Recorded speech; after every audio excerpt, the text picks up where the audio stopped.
밤이면 오로라가 어른거리고 때 되면 화라산이 불을 내뿜는 수천 미터 높게 솟은 봉우리들과 빙하가 깊게 파놓은 계곡 사이로 은은한 사람들 모여 살아가는 곳.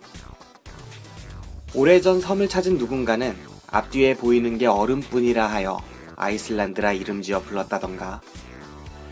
램스는 한국에서 보기 드문 아이슬란드 영화입니다. 주인공은 40년 동안 서로 말 한마디 않고 산 양치기 형제죠. 얼마나 싫은지 얼굴 볼 일을 만들지 않는 건 기본이고 어쩌다 꼭 할 말이 생겨도 종이에 써서 양치기개를 통해 전한다고 하네요. 그럼에도 같은 목장 바로 옆집에서 살아가는 건 모든 땅을 물려받은 동생이 어머니 임종 전 형을 내쫓지 않겠다고 약속한 때문이랍니다. 결혼도 않고 평생을 홀로 산 형제에게 삶의 유일한 낙은 양을 키우는 일입니다. 매년 열리는 계곡마을 최고의 양 선발대회가 빼놓을 수 없는 행사인 건 당연지사죠. 한 해 성과를 검증받는 이 대회에 동생 구미와 형 키디도 내심 큰 기대를 갖고 있습니다. 시상식이 열리던 날 밤, 구미는 2등으로 호명돼 시상대에 섭니다. 그 만족스러운 표정. 하지만 1등 발표와 함께 구미의 얼굴은 완전히 구겨집니다. 키디가 1등인 것이죠. 분노에 차서 시상식장을 빠져나온 구미는 몰래 양 우리로 가서 형의 양을 살핍니다. 네 등 근육이 그렇게 두꺼워? 어디 좀 만져보자. 양을 끌어 등판을 더듬는 구미. 그런데 무언가 이상합니다. 형의 양이 힘없이 서 있기만 할 뿐 수컷 특유의 굳센 기질이 보이지 않았던 거죠. 구미는 전날 목장에서 본 다른 양 한 마리를 떠올립니다. 죽은 듯이 힘없이 주저앉아 있었던 그 양의 모습. 그 순간 뇌리를 스치는 섬뜩한 생각. 말로만 듣던 양 전염병, 스크래피와 증상이 비슷한 거죠. 구미는 제 양을 끌고 황급히 집으로 돌아와 박박 씻기고 또 씻긴 후에야 잠자리에 듭니다. 영화 내내 형제의 시선은 양을 향합니다. 그들이 서로를 바라볼 때 눈에는 비난과 분노, 야유가 담겨 있을 뿐이죠. 하지만 영화가 진행되고 그들이 그토록 아끼고 아낀 양이 사라지고 난 뒤에는 조금씩 그 자리에 서로가 들어서게 됩니다. 눈밭에 쓰러진 형을 트랙터로 실어 마을 병원 앞에 털썩 내려놓을 때 형의 벌거벗은 몸 위에 담요를 덮어주던 순간들이 곧 그런 장면들이죠. 영화는 오직 양만 바라보며 살던 형제가 저항할 수 없는 질병 앞에서 자신의 양을 지키려 고군분투하는 과정을 그리고 있습니다. 그런데 정작 감독의 메시지가 드러나는 건 마을의 양들이 거의 사라지고 나서죠. 양을 모두 잃은 형이 비로소 동생을 찾아 품에 안았을 때 그건 충분히 일렀을까요? 아니면 너무 늦었을까요?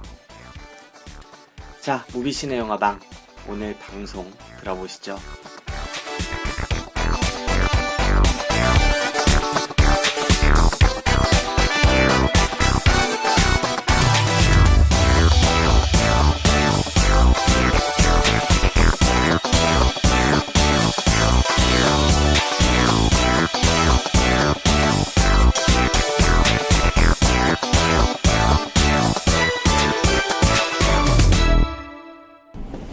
더 쉽게, 더 즐겁게, 그리고 더.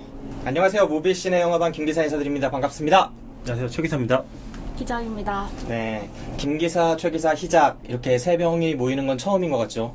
네. 네, 희작님 전에 이제 아나백님이랑 한번 방송했었는데 지금 아나백 없으니까 한번 얘기해봐요. 뭐 어땠어요? 아나백이요? 네, 지난 방송이나 없는 데서 얘기해요? 아, 아나백님? 없어서 아쉽네요. 없어서 아쉽다. 네, 오늘 최 기사가 그 빈 공백을 잘 채울 거라 기대하면서 오늘 방송 시작해 보도록 하겠습니다. 일단 근황부터 한번 짜볼까요? 최 기사. 그나 요즘에 뭐 별거 있나요? 다 같이 느끼는 약간 속았다는 느낌과 뭐 그냥 모르고 샀어요 그거? 알고 있었죠. 알고 있었는데 왜? 이 정도 분량일 줄 몰랐다? 네. 아직도 많이 남았다고 하죠. 음. 그런 소문이 있더라고요. 지금 나온 지 얼마 안 된다? 까도 뭐 네. 나오는 상황에서. 우리가 한 5번째 전에 방송에서도 최순실 얘기를 했었는데 지금 방송에서까지 아직 유지가 되고 있어요. 지금 돌아가는 판을 보하면 내년 6월까지도 이 얘기를 하고 있지 않을까 오늘 걱정이 그게 듭니다. 나왔죠? 최 선생님한테 컨펌했냐고. 네. 정우성. 네. 뭐 아무튼 그렇고. 자, 희장님은 뭐 요즘에 근황이라고 할 게 있나요? 저도 하는 일이 약간 그쪽이라 매일매일 최순실 얘기 들으면서 살죠. 매일매일 최순실 얘기 들으면서. 아, 두 진짜. 분은 진짜 안 되겠네. 완전히 매몰됐구나, 이슈에. 네. 아, 저는 최근에 감기 걸려가지고 네. 지금 아주 죽을 지경이에요. 매일 기침을 수십 번씩 하는데 성격상 약을 안 먹습니다. 왜 안 먹죠? 바이러스는 이겨내야지 내 몸이. 근데 생각만큼 강하지 않은 것 같다는 생각을 해보고요. 아, 그리고 오늘 저한테 좀 이벤트가 하나 있었어요. 네. 그 뭐지? 그 뭐야? 팟캐스트 같은 팟캐스트 같은 방송이 아닌데 그 이름 방금 전에 기억했는데 아프리카 TV? 아니요 무비스타 소셜 클럽. 그게 무비스타 KT. 소셜 클럽이라는 그 방송에서 인터넷 방송인가 봐요. 거기서 연락이 와가지고 인터뷰를 해달라고 해서 방금 인터뷰를 녹음하고 왔습니다. 시장님 그게 뭔지 알아요? 근데 연예인 나와요, KT에서 연예인. 영화 프로그램인데. 맞아요. KT는 그게 채널이 원래 없잖아. 원래 채널이 있습니다. IPTV 아, 있어요? 있잖아요. 네. 네. IPTV라서 자체 채널을 돌리고 있는데, 그러니까 약간, 그 TV를 보기 시작할 때, 처음 시작하는 프로그램, 뭐 안내 프로그램 그런 비슷한 거예요. 근데 맞아요. 그게 그런 IPTV들이 방송 재송신을 하는 것도 있는데, 스트리밍 서비스도 하고 있잖아요. 자체 네. 제작한 거. 그 스트리밍 서비스를 사람들한테, 시청자들한테 이거를 독려하기 위해서 스트리밍. 먼저 모르겠어. 구매했습니다. 아무튼 그 인터넷 방송 같았는데 생각보다 전 처음에 팟캐스트 수준인 줄 알았는데 네. 연예인이 진행하더라고. 홍근희 씨 알아요? 유준상 씨 그거 부인? 백은하 기자 이제 아. 아니에요? 백은하 기자가 원래 하던 건데. 모르겠어. 남자는 모르겠는데. 여자 백은하 기자. 백은하 씨 어떤 감독이 하잖아요? 저는. 네. 아무튼 그 홍은희 씨 그 배우가 하는데 옛날에 이상형이었거든. 아 진짜. 아. 근데 혹시 또 불러줄 가능성을 대비해서 떠들지 않고 되게 얌전하고 착한 이미지로 녹음을 마치고 왔습니다. 원래 이선호 네. 씨였어요. 배우 이선호 씨. 아. 맞아요. 아, 홍은희로 그래요? 바꿨구나. 네, 홍은희 씨라서 아주 기쁘게 녹음을 했는데 인페르노 관련해서 네. 어느 작가분이 보고 연락을 주셨대요. 네. 그래서 아주 저한테 새로운 이벤트였어요. 그 약간 앞에 영화들하고 엮어달라고 그러지 않나요? 앞에 영화들이랑 엮어달라고 했죠. 그래서 어제 밤새 근데 안 봤는데 이게 IPTV라서 그래요. IPTV 그러면 집에서 후반 이제 거라서. 올레 TV 틀면 김 기사님 나오는 건가요? 나올 수도 있습니다. 네, 제가 되게 아주 그 착한 이미지로 녹음을 마치고 올레 TV 보시는 분들은 아마 이 프로그램 많이 아실 것 같아요. 틀면 나오는 거니까. 네, 요즘에 바빠 죽겠는데 선배한테 쌍 욕을 먹으면서도 네, 아주 긴 설사가 걸린 설정으로 그렇게 해서 밖에서 1시간 동안 돌아오지 않았죠. 만족스러웠나요? 몰라요. 착한 이미지를 어느 정도 해냈는지 모르겠어요. 최대한 겸손하고 착한 이미지를 주려고 언제든지 다시 접촉할 수 있게 그런 이미지를. 재미없는 이미지로 찾은 거 아니에요? 그러려나? 나 재밌게 할 수 있었는데. 근데 좀 재밌게 하죠. 근데 난 착한 이미지를 먼저 안정적으로 해야죠. 내 취향이 약간 호불호 탄단 말이야.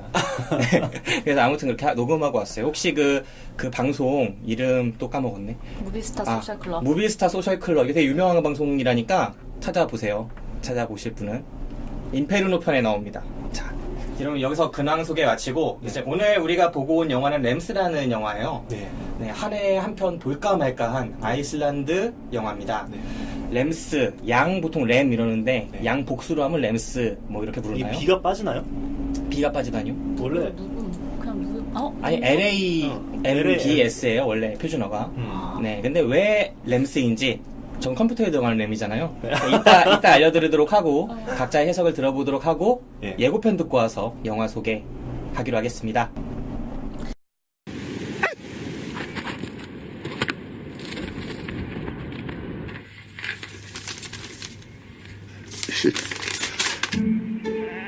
Enginn á stærri þátt í lífi þjóðar, samtvinnast kindin bóndans starfi og lífi. Ef leiðinni vel var sól og bjart í sinni, svartnætti ef það þrengdi að fjárhjörðinni. Þetta er maður sem kom með einhvern anskotin í rollutarnas kitta. Já, ég hef nú ekki talast í 40 ár. Var nú varla að taka upp á í úr þessu. Við erum sko bræður. Og hvað? Enga kettlingar? Kitti var stundum með áskonur, það er flúðun alltaf frá honum.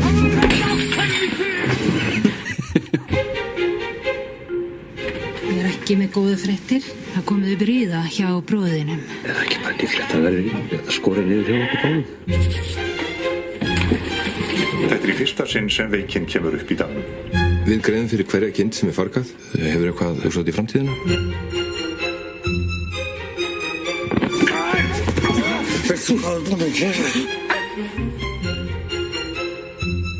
Ég vil að við stoppum þessa vitleysu af. Og hvernig hefur við að gera það? Við bara neitum að skera niður.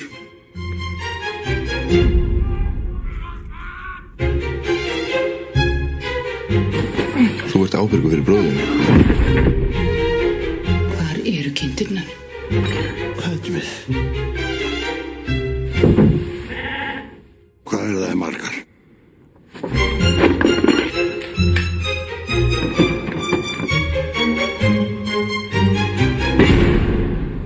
Giti, þú verður að hjálpa mér. Þeir eru að koma.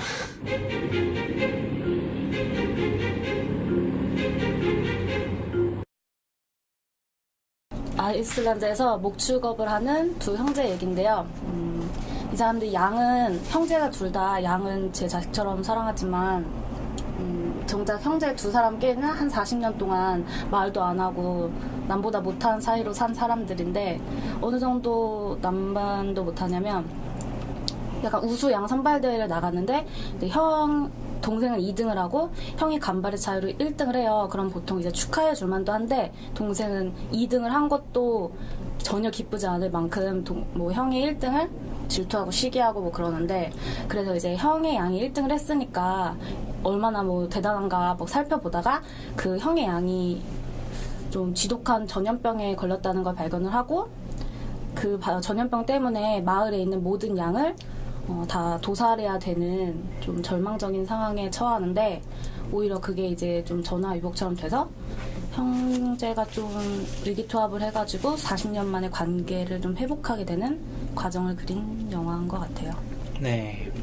최기사. 네. 이 방송을 저희가 항상 이제 마지막에 우리가 추천, 비추천, 보말이고 하잖아요. 네.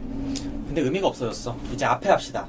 앞에 각자 이 영화를 추천할지 비추천할지 보말을 할지 하고 딱 각자의 색깔을 보여준 이후에 그걸 쭉 밀고 나가는 걸로 해요.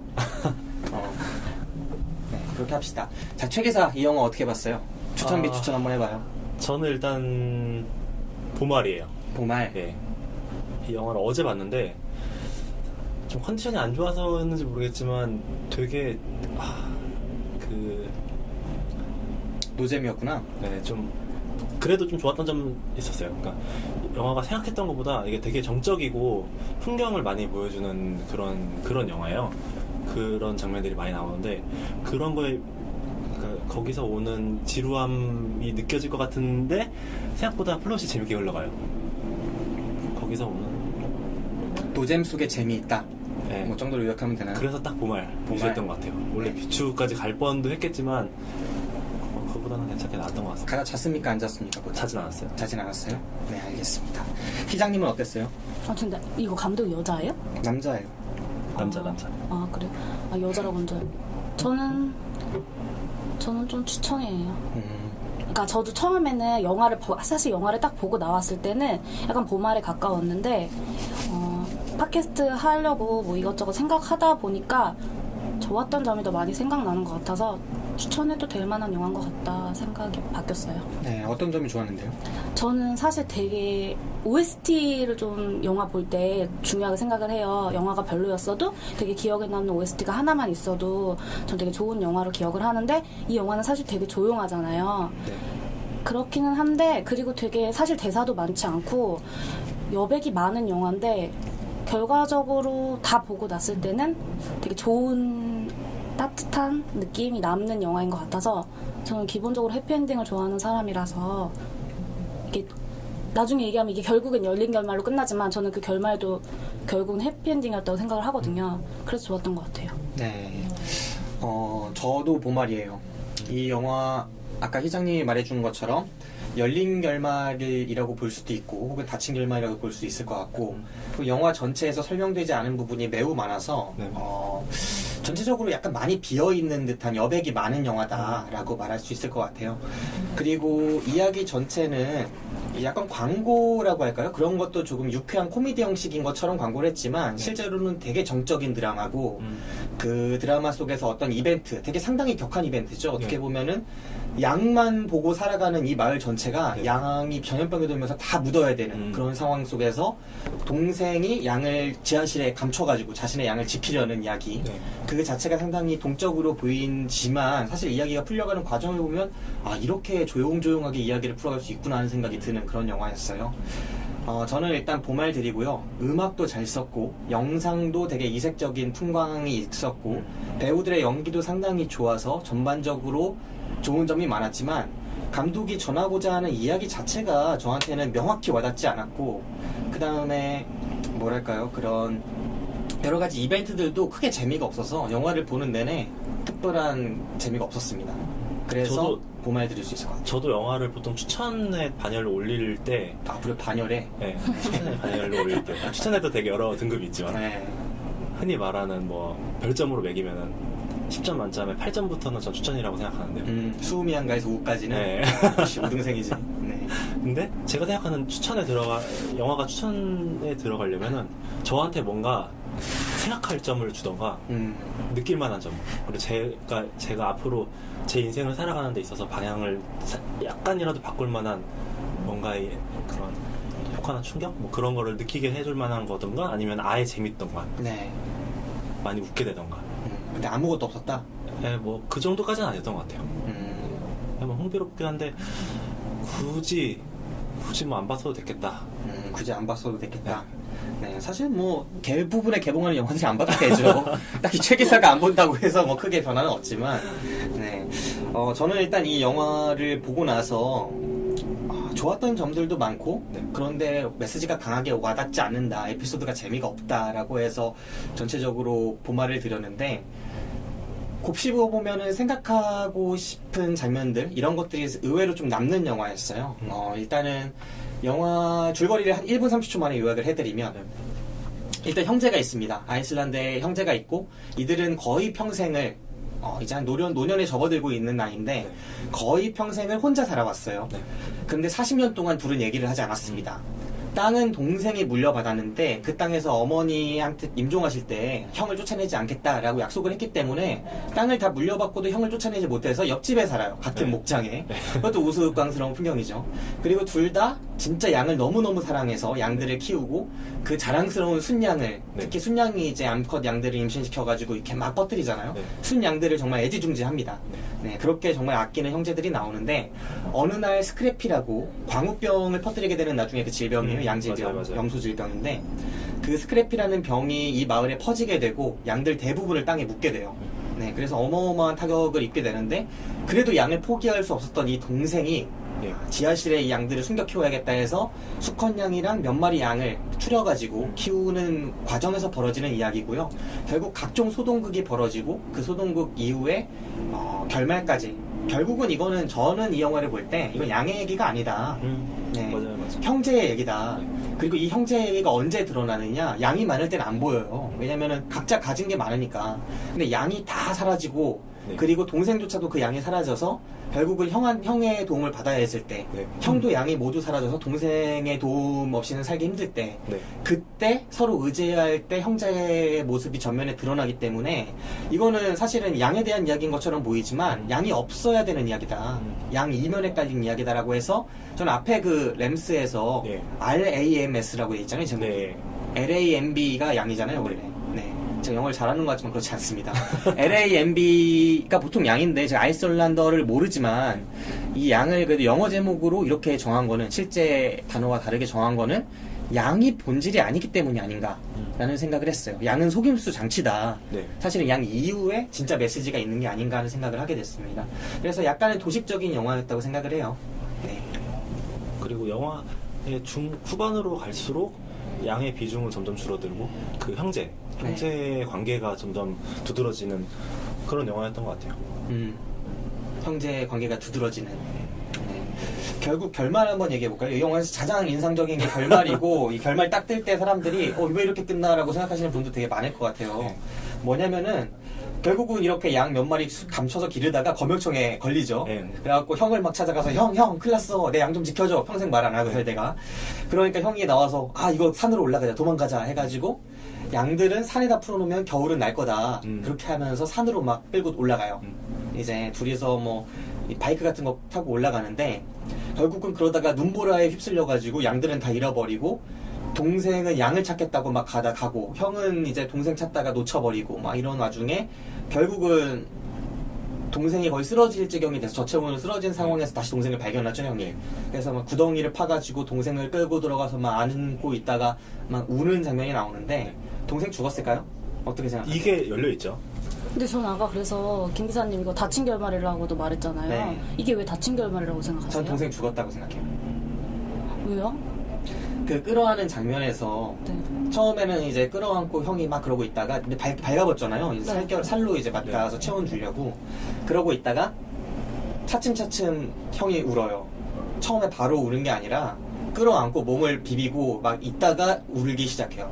그래서 그 우는 장면을 되게 길게 잡아요. 그동안 동생은 미동이 없죠. 그러니까 저는 이게 동생 심장이 멈춘 거를 알게 된, 직감하게 된 형이 우는 장면이라고 생각해요.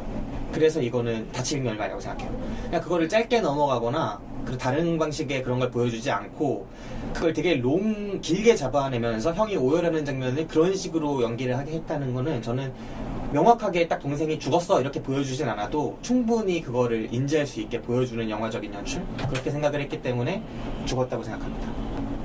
어떻게 생각해요? 지금 김 기사는 이렇게 얘기를 했지만 사실 제 생각은 좀 달라요. 네. 제 생각은 진짜 많이 열려있는 결말이라고 생각하거든요. 이게 네. 영화 내에서도 이미 둘 중 한 명은 죽었어도 전혀 이상하지 않을 정도로 그렇게 조용한 가운데 좀 거친 그런 행동들을 많이 하잖아요. 네. 그런데도 그런 장면들이 되게 많이 나오는데도 영화가 계속 그게 막 파국으로 가지 않고 계속 선을 이어서 가거든요. 근데 그런 거의 연장이라고 치면은 마지막 장면도 사실 영화 앞에서 보여줬던 분위기들을 이어서 보면은 이거는 그냥 죽었다고 볼 수도 있지만 살았다고 충분히 볼 수도 있는 정도의. 그 형은 왜 울었을까요? 근데 저는 지금 아직 그러니까 살리고 싶다. 제발 좀 살아줘라. 그래서 우는 이 거예요? 정도 의미에서의 우는 거였다고도 볼 수 있는 거죠. 그러니까 저는 지금 김 기사처럼 죽었다고 생각하면 죽었다고 끝낼 수도 있는 영화라고 생각해요. 근데 그게 희망이 아직 아예 꺼졌다라고는 생각하지 않는 거죠. 그게 정해지기 전이라고 생각해요. 한참 살리려고 하는 중. 역시 착해요. 시장님은 어떻게 생각하세요? 저는 김 기사님 얘기 듣기 전까지만 해도 이렇게 약간 비슷하게 생각을 했어요. 살리려고 계속 노력하는 거다. 그리고 저는 결국에는 살아났을 거라고 생각하고 싶었는데 그건 제가 바라는 결말이었던 것 같고 지금 생각해보니까 제가 지금 김 기사님 얘기를 들으면서 느낀 게 내가 이래서 이 소모임을 나가고 이 팟캐스트를 들었다라는 생각이 좀 들어요. 그러니까 여러분 들으셨죠? 방해한 게 아닙니다. 네, 약간 그런 게 있는 것 같은데 그러니까 저는 열린 결말이기를 지금 김 기사님 얘기를 듣다 보니까 내가 이게 되게 열린 결말이기를 바랬구나라는 생각이 좀 들고요. 저는 사실 이 영화에서 아쉬운 점 중에 하나가 그 동생을 살리려고 이렇게 설버서 정말 40년 동안 정말 말도 안 하고 되게 남처럼 살았잖아요. 그런데 결국 동생이 눈앞에서 그렇게 위태로운 상황에 처하니까 솔직히 나이 먹은 남자들이 그렇게 발가벗고 체온으로 이렇게 생명을 이렇게 살려보려고 하기 어려울 것 같은데 진짜 맨날 피부치 정말 붙어 다니던 피부치도 어려울 것 같은데 어렵죠. 전 최기사 그렇게 돼도 솔직히 저는 영화 저도 할수 같이 있습니다. 전 영화 같이 본 사람한테 물어봤어요. 진짜 만약에 동생이 친동생이랑 저런 상황에 처하면 정말 저렇게 할 수 있는지 할 수 있다고는 하더라고요. 네. 그런 상황에 처하면 남자 형제들끼리. 근데 저는 약간 이 둘이 그게 정말 가능한가라는 생각이 좀 들다가 대사를 되게 늦게 하잖아요. 사실 그 장면 정말 너무 길어서. 네. 근데 그 대사가 좀 차라리 빨리 나오지 너무 길게 이상하게 보여주죠. 네, 근데 그 대사가 나오기 전까지 저는 약간 별로였어요. 그게 대사를 좀 빨리 했으면 좋겠다. 동생아 뭐라고 괜찮다 이런 말이 형이 동생한테 하는 말이 조금 더 일찍 나왔으면 뭔가 묘한 분위기가 없어서 더 좋지 않았을까라는 식의 생각을 해서 저 대사가 좀 일찍 나왔으면 더 좋았을 것 같다라고 생각을 했었거든요. 네. 근데 방금 김 기사님 얘기하시는 거 들어보니까 그런 의도가 있을 수도 있었겠구나. 정말 그렇게 길게 보여준 게 아무리 자기가 그렇게 노력을 해도 이미 이 지나간 40년 세월 동안 내가 잘못한 것들을 돌이킬 수 없는 지점에 지금 이르렀구나. 그걸 느낀 거 후회의 말일 수도 있겠구나라는 생각이 지금 좀 드네요. 저도 이 영화, 그러니까 마지막 장면에서 저는 지금 김 기사가 얘기했던 거에 반대를 얘기했지만 사실 저도 느꼈던 거는 이거 뭐 죽었을 수도 있잖아. 죽었을 확률도 되게, 그러니까 앞뒤 정황을 보면은 죽었을 확률이 훨씬 높은데 그거를 이게 죽었다라고 보여주진 않으니까 딱 그런 거예요. 저는 그거랑 되게 비슷하게 느껴져요. 인셉션에서 마지막 장면, 팽이가 도는데 이렇게 쓰러질 듯 말 듯 하는데 그냥 끝나잖아요. 그냥 열린 결말이라고 네. 보는 거고. 네. 저는 그 인셉션 얘기하니까 또 빡치네. 그 인셉션은 되게 무책임한 결말이에요. 제가 늘 얘기하지만 그 영화를 제대로 멋있게 끝내고 싶었다면은 그 돌고 있는 팽이를 사람 손으로 멈추고 걸어가는 걸 찍었어야 돼. 그건 진짜 무책임하게 그 관객한테 맡기는 거고, 이 영화 같은 경우는 제가 볼 때는 다친 결말입니다. 저는 확신하고요. 다친 결말이라고 사실. 이건 다친 결말이고 동생은 죽었어요. 그래서 딱 보는 순간 그 생각이 떠오르더라고요. 그 식구 있잖아요. 시 제목에. 네. 지금 알고 있는 걸 그때도 알았더라면.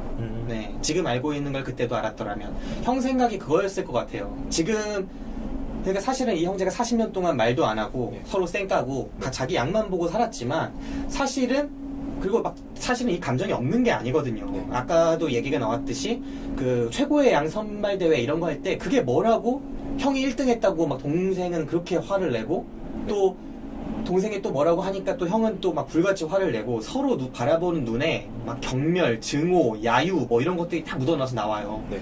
이렇게 서로를 싫어하면 그 안에 감정도 있는 거거든. 네. 그리고 중간에 형이 자기 양 전부 다 잃고 나서 이제 고주망태가 돼가지고 몇 번이나 쓰러져서 죽을 것 같은 모습이 나오는데, 그때마다 동생이 살려놔요, 그거를. 정말 싫은 기색 막 하면서 저 인간 좀 없어졌으면 좋겠다 하면서 살려놓는단 말이에요. 이런 애정이 남아있다는 거죠, 동생한테. 영화는 왜 둘이 서로 싸웠고 둘이 왜 이렇게 틀어졌는지를 보여주지 않지만, 분명히 뭔가 어떤 이유로 인해서, 사실 알고 보면 엄청 사소한 이유일 수도 있을 것 같아요. 어떤 이유로 인해서 둘은 틀어졌고, 그래서 무려 40년 동안이나 이 말도 안 되는 관계를 이어왔고, 그동안에 이런 증오나 이런 것들이 있는 거죠. 이걸 보면서 형이 결국은 동생을 이렇게 끌어안게 됐을 때, 네. 네. 진짜 형은 사실은 동생을 되게 좋아하는 마음도 있구나. 그 증오하는 마음에 비할 만큼 있는데 그거를 표현하지 못하고 있다가 지금 알았는데 시간이 기다려주지 않은 거지. 그러니까 이렇게 막 오열하고 이런 감정들이 나오는 게 아닌가. 그래서 약간 엇갈리는 느낌을 진짜 많이 받았어요. 그래서 그 결말만큼은 저는 되게 좋았다고 생각해요. 닫혀있기 때문에. 네, 닫혀있고 명확하게 전달하는 게 있기 때문에 그 엇갈림을 보여주잖아요. 엇갈림을.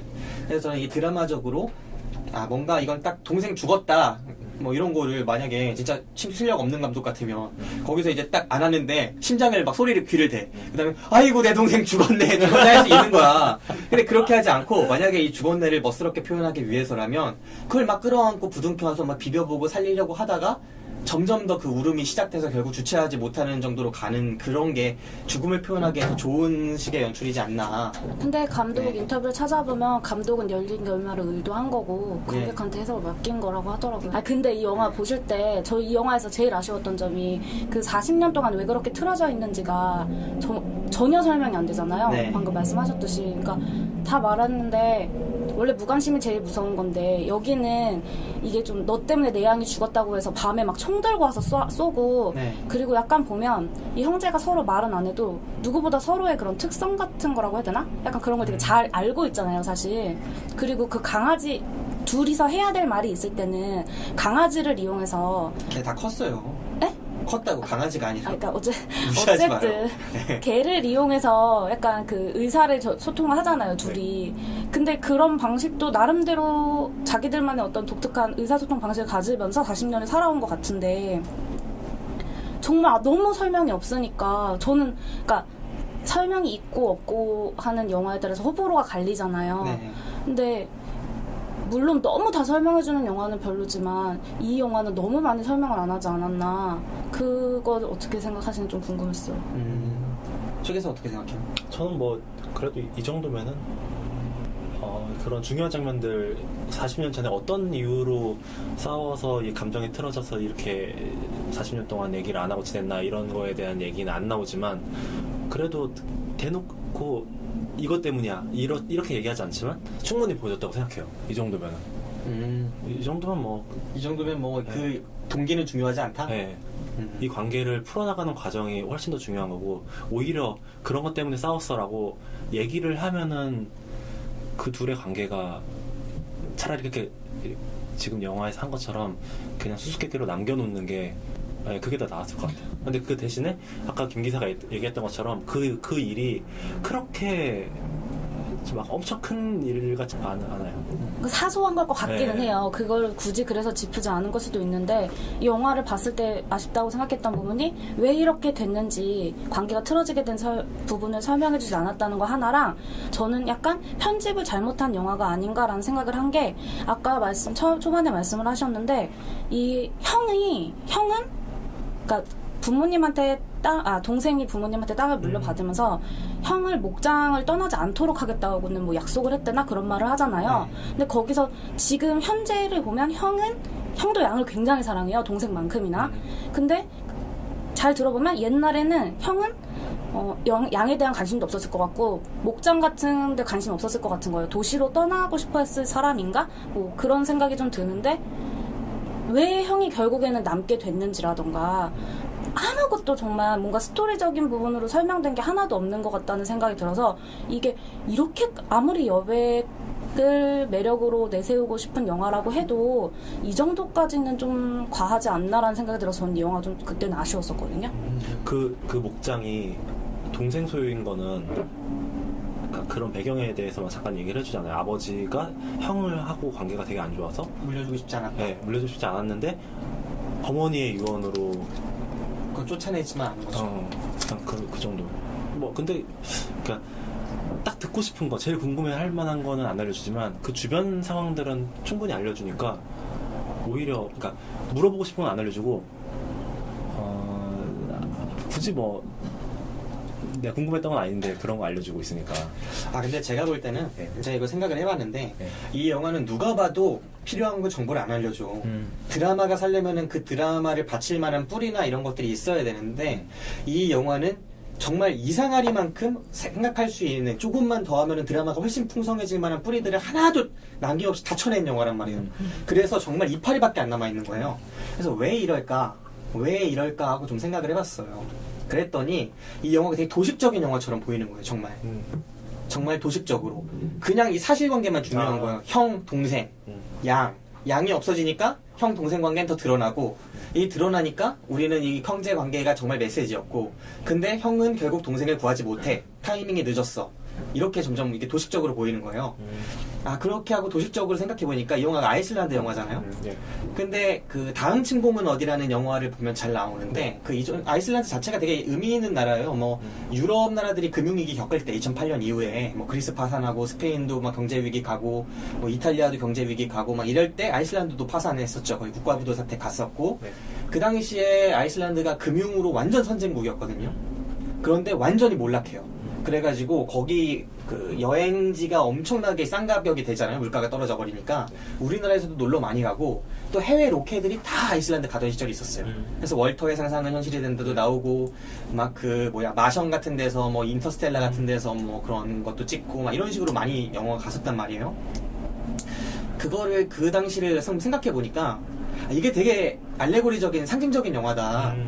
그 당시에 금융이 어디서 나온 겁니까? 금융이 영국에서 현대 금융의 거의 왕국이었던 영국에서 파생된 그런 선진 금융 기술을 아이슬란드가 가져가서 그 당시에 있던 은행들이 막 흥행을 아이슬란드가 신흥 금융 강국으로 막 가다가 정말 이렇게 쭉쭉 뻗어 나가다가 한순간에 몰락해요. 살아남은 건 소수였죠. 소수 여자들이 경영하던 작은 은행들이라고 그 다음 침공은 어디에서 나오는데 영국에서 파생된 선진 금융 기술이 결국은 아이슬란드의 부를 다 앗아갔어요. 비슷하잖아. 스크래피가 영국에서 넘어왔다고 나와요. 굳이 여기서 나레이션을 해요. 스크래피라는 질병이 있는데 정말 동물에 치명적이다. 근데 아직은 치료법이 없다. 근데 그 질병이 돌면서 이 양들이 정말 씨가 마를 정도로 다 죽어나간다. 이렇게 얘기가 나오죠. 그럼 양을 만약에 어떤 부라고 생각하면 부나 어떤 자본적인 거라고 생각하면 사람들이 이 양만 보고 막 살죠. 돈만 보고 내 양만 키워야지 하고 내 양만 보고 살다가 그 양들이 영국에서 온 그 질병에 의해서 싸그리 막 다 죽어갈 만큼 허약해지는 거야. 근데 심지어 수의사가 그걸 몰라봐. 그 금융감독원들은 원래 몰라보잖아. 맞아. 금융감독원들은 원래 금융을 이런 걸 잘 감독을 못하잖아요. 우리 빅쇼트에서 봤듯이. 또 그런 생각도 좀 나면서 아 그러면은 결국은 그런 금융 시스템, 자본 막 이런 것만 보고 살다가 가까운 공동체나 뭐 이런 것들을 전혀 돌아보지 못하게 된 네.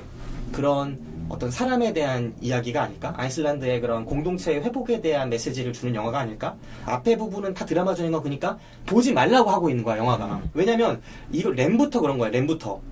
우리가 바보도 아니고 LA MBS 이거는 초등학교 배운다고 한 2학년 3학년 때 아니 초등학교 때 안 배웠다. 중학교 1학년부터 영어 배웠지? 김 기사님 지금 하는 얘기 어디서 봤어요? 아니 제가 나도 이거 되게 흥미롭다고 느끼는 게 이거 인터뷰를 봤는데 그 감독이 인터뷰한 거랑 내용 지금 똑같아요. 감독이 이렇게 얘기했어요? 감독이 네. 이 얘기를 어디서 처음 생각하게 됐냐라고 했을 때 탁월하구나, 진짜. 2008년 대박. 금융위기 때 이제 자기 나라가 그걸로 망가지면서 그 여파로 망가지면서 그때 이런 식으로 그러니까 인류 문명이나 이런 금융이나 이런 인간들이 만들어 놓은 것 때문에 인간들이 다 망가지고 인간의 사회가 삶이 망가지고 있는데 이때 우리가 더 신경 써야 될 건 뭘까? 그게 막 자연이나 아니면 사람 관계나 그런 거에 대해서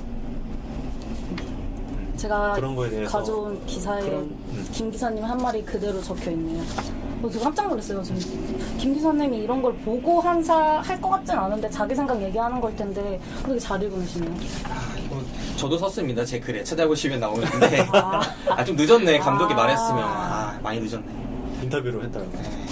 아무튼 뭐 저는 그런 영화라고 생각해요. 그랬기 때문에 이 드라마가 의도적으로 그런 뿌리들이 다 배제되어 있고 영화 제목에서도 그렇게 장난질을 쳐놓은 게 이거는 아예 도식적인 거를 그냥 메시지만 읽어라는 식의 메시지가 강한 영화라서 그렇게 출발한 게 아닌가. 그러니까 누구나 이게 궁금하거든. 왜냐면은 제가 임페르노 같은 막 그런 거 보면 항상 상징 읽는 사람들이 자연스럽게 보게 돼요. 왜냐면 저거 저렇게 하면 안 되는데 저거 뭐야? 하고 보다 보면 상징이 드러나는 거거든요. 기호나 상징은 일반적이고 자연스러운 걸 자연스럽지 않게 배치를 했을 때 딱 튀어나온단 말이에요. 근데 이 영화가 대놓고 그렇게 자연스럽지 않은 메시지를 계속 주고 있기 때문에 이걸 보면서 조금 누구나 이렇게 생각해 볼 수 있지 않나. 이거 좀 이상하다. 계속 이상한 지점들이 있거든요. 툭툭. 네, 이 영화는 그런 영화예요. 그리고 제목이 너무나 노골적이잖아요. 램. 네, 컴퓨터에 있는 램이잖아.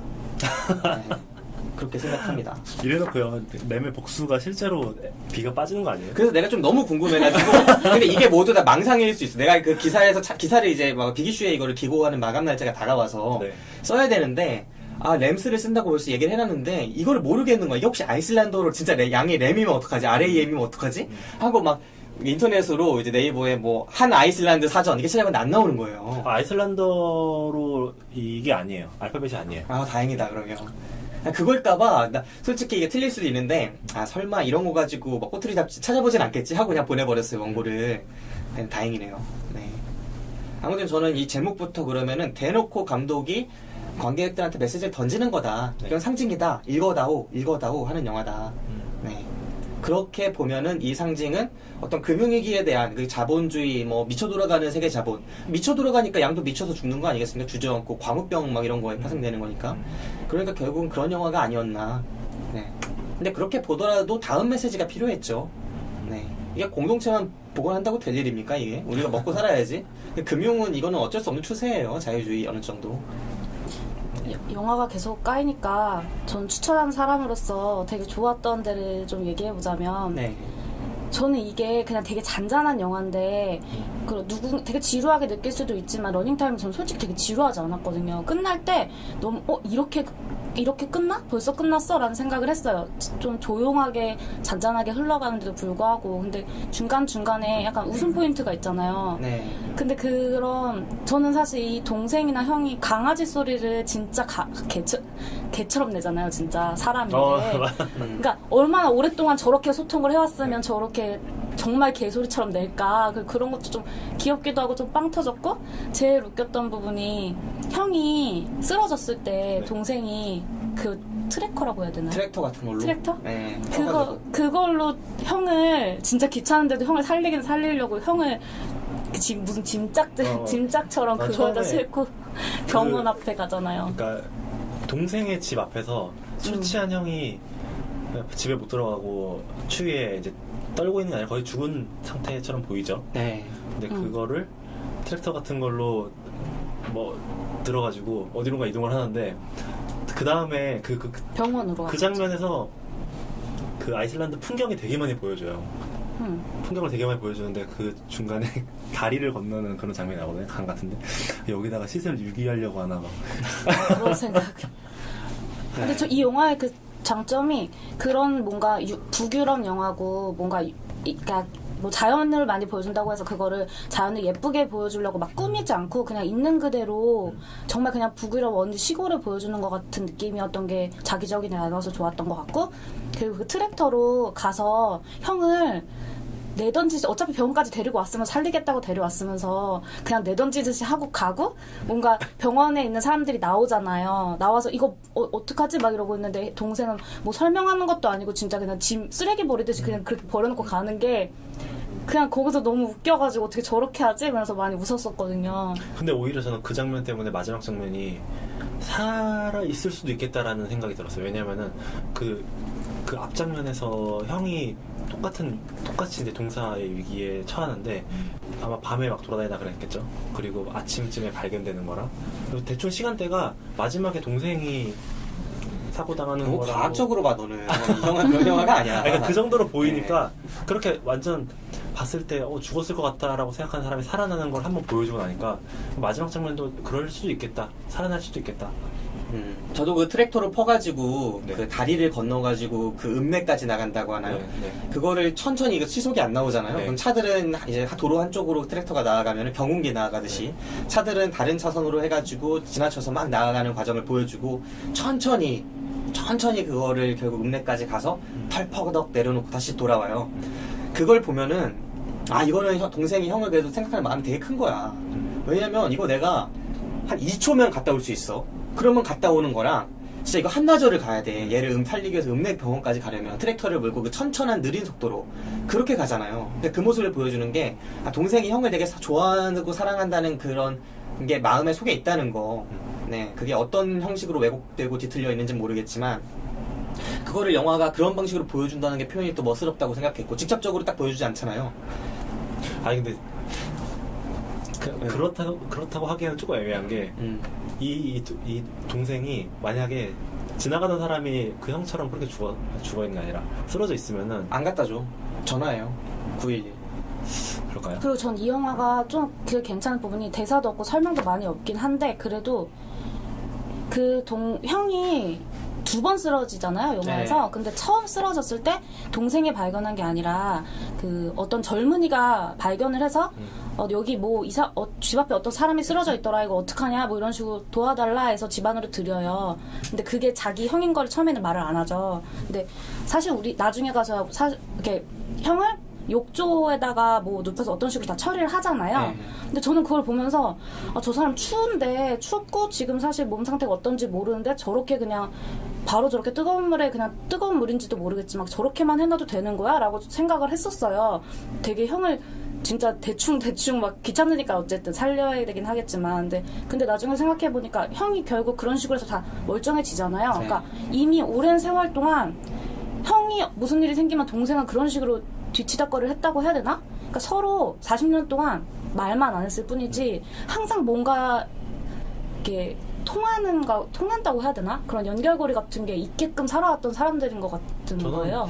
그렇다기보다 그게 형하고의 어떻게 살아왔는가가 아니라 저는 이거는 이 아이슬란드라는 나라 자체에서 거기에 특성 같아요. 나라의 특성? 그러니까 이건 그거야. 이건 이제 형을 그렇게 막 욕조에다가 던져놓는 거는 이 사람들 아이슬란드 사람이에요. 그런 거 되게 익숙하다고. 그러니까. 어떻게 되는지 뭐 그런 걸 거고, 다만 이게 형에 대한 애정이 보이는 건 이제 형이 그 다음에 숙취가 아주 안 깬 상태로 막 왈몸으로 심지어 성기까지 다 노출하는 그런 열연을 펼치시면서 나와요. 그 거구를 이끌고 소파에 털썩 들어누워 뻗어버리죠. 그때 동생이 이불 덮어줘요. 담요를. 맞아. 왜냐면 지금 상태가 되게 안 좋으니까 솔직히 되게 싫으면서 이 형 싫어하면서 담요 덮어주는 장면, 그 다음에 트랙터 몰고 거기까지 읍내까지 나아가서 내려놓는 장면에서 어찌됐든 감독은 그거를 애정을 보여주도록, 그러니까 결국은 이 둘 사이에는 애정이 없는 게 아니다.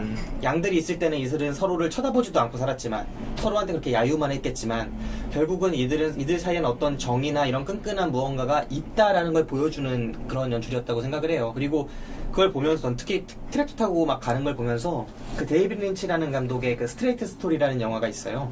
그거를 보면 역시 되게 비슷해요. 이 영화도 평생을 되게 사이 안 좋게 살아온 그 할아버지 두 명인데 나중에 동생인가 형인가 어쨌든 그 한쪽이 다른 한쪽을 짜서 미국을 가로질러요. 근데 뭘 타고 가로지르냐면 잔디깎기 차 있잖아요. 엄청 느리잖아. 그걸 타고 미국을 가로지르는 이야기예요. 보겠다고.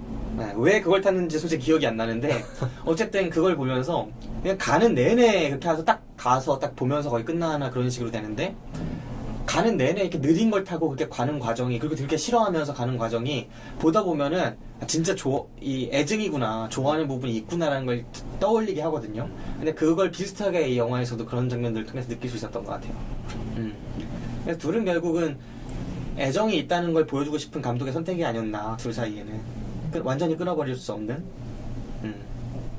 근데 현실이 그런지 모르겠습니다. 현실에 그 원수처럼 뭐 돈 몇 푼에 막 싸우는 가족들도 많잖아요. 그런 영화들에서는 이 정도 수준이 아니라 청부살인도 하고 뭐 그러는데 여기 아이슬란드에는 아직 그런 게 살아있구나. 네, 그런 생각도 해봅니다. 네. 첫 장면 어떻게 봤어요? 첫 장면? 처음에 그 동생인지가 울타리를 손보는데 양 하나가, 예, 양 하나가 쓰러져 있죠. 그건 나중에 이제 스크래피를 암시하기 위해서, 광우병 증상이잖아요. 그 힘없이 쓰러져 버리고 몸 못 세우고 그냥 살아있고. 근데 그 장면도 그 양이 사실은 그러니까 양 목장을 반을 갈라놓은 거 아니야. 형이랑 나랑 그 간이 울타리로. 근데 그거를 원래는 안 넘어가는데 너무 이상하니까 그거를 굳이 풀고 넘어가서 그 양 쓰러진 양을 딱 봤더니 살아있어. 그러니까 걔를 안고 이제 형 집에 가서 그냥 다짜고짜 문 안에 넣어버리잖아요. 문 열고 그 양을. 그러니까 나중에 형이 뭐야 하고 딱 밖을 쳐다보니까 동생이 가고 있고. 네. 잘 보여줬던 것 같아요. 이 나중에 이 스크래피라는 암시도 되면서 형과 동생의 사이도 알려주는 그런 오프닝. 그리고 그 무엇보다 풍광을 다 보여주니까 아이슬란드적인 그런 넓은 목장의, 네, 그런 것들. 최 기자님은 어떻게 보셨는데요? 어떤 거? 첫 장면. 그 첫 장면 저는 죽었다고 생각해가지고 그 부분에 조금 집중이 안 됐어요. 그래서 물어본 거였어요. 그 부분이 잘 기억이 안 나서. 네, 그렇습니다. 혹시 두 분 기억나는 장면들 있나요? 기억나는. 그리고 이 영화를 봤을 때 되게, 그러니까 형제 얘기이기도 한데 그 살자분하는 장면이 나오잖아요. 네. 이것 때문에 이런 부분에는 되게 우리나라에서 느껴지는 조류독감이나 아니면은 부재역 발생 지역의 농가들의 삶이랄까? 좀 그런 게 약간 느껴지는 것 같아서. 실제로 이런 목축업 같은 거 하시는 분들이 이런 전염병이 돌았을 때 제 자식 같았던 가축들을 다 그렇게 죽이는 게 진짜 힘든 일이잖아요. 근데 이 사람들이 정말 양을 많이 사랑하고 그걸 얼마나 힘들어하는지가 영화에서 좀 잘 표현이 된 것 같아요. 약간 진짜 사랑하고 너무 힘들어하면 제 손으로 걷어주고 싶다는 사람들도 있는데, 여기서 동생은 그런 선택을 하잖아요. 형은 그냥 안 돼 하면서 남들 막기만 하다가 하는 건데, 네. 그 사람들? 정부에서 온 사람들이 다 죽이려고 할 때 그걸 못하게 하려고 깽판만 좀 놓는 정도잖아요, 사실. 근데 동생은 어떻게 보면 사실 미리 그 몇 마리를 숨기기 위해서 머리를 쓴 거긴 하지만, 그래도 나머지 애들을 제 손으로 그렇게 또 거두는 게 쉽지만은 않았을 텐데, 하나하나 그렇게 좀 정성을 들였다고 표현하면 좀 그렇지만 무슨 의식처럼 그렇게 하는 장면이 좀 인상 깊었던 것 같아요. 그 살처분하는 사람들이 딱 목장에 들어섰을 때 그 동생 이렇게 다 죽이고 혼자 앉아 있잖아요. 근데 그게 그러니까 연출이잖아요, 사실. 어떻게 보면 연출이죠. 연출이 아닐 수도 연출 반 뭐 그런 건데. 근데 저는 약간 그때 동생이 몇 마리 양을 지하실에 살려놨다는 걸 아는 순간에 좀 되게 이기적이다라는 생각을 했거든요. 저는 그 장면이 나오기 전까지만 해도 사실 두 형제의 성격이, 동생이 조금 더 뭔가 유약한 느낌이잖아요. 형이 조금 더 괴팍한 느낌이고. 근데 그 장면이 딱 나오는 순간부터 저 동생이 제 양만, 자기 자식, 정말 딱 자기 자식만 지키려고 저 양들이 살아있으면 뭐 2년 후에 다른 양들을 마을에 들여온다고 해도 그 양들도 다 죽는 거잖아요. 그리고 문제가 더 심각해지는 건데 진짜 한 치 앞을 못 내다보고 딱 자기 생각만 한 사람인 것 같아가지고 그때 좀 약간 안타까웠던 것 같아요. 오히려. 그러니까 나중에 죽잖아요. 나중에 자기 양 쫓아가다 죽는 거 아니야. 그 양을 못 놔버리고 형은 동생 찾는데 동생같이 양만 찾아가서 가다가 죽잖아요. 마지막에 산에서. 그런 것도 그렇고. 근데 전 그 장면 연출이 되게 잘 됐다고 생각해요. 맨 처음에 이 사람이 양을 이제 죽여야 된다.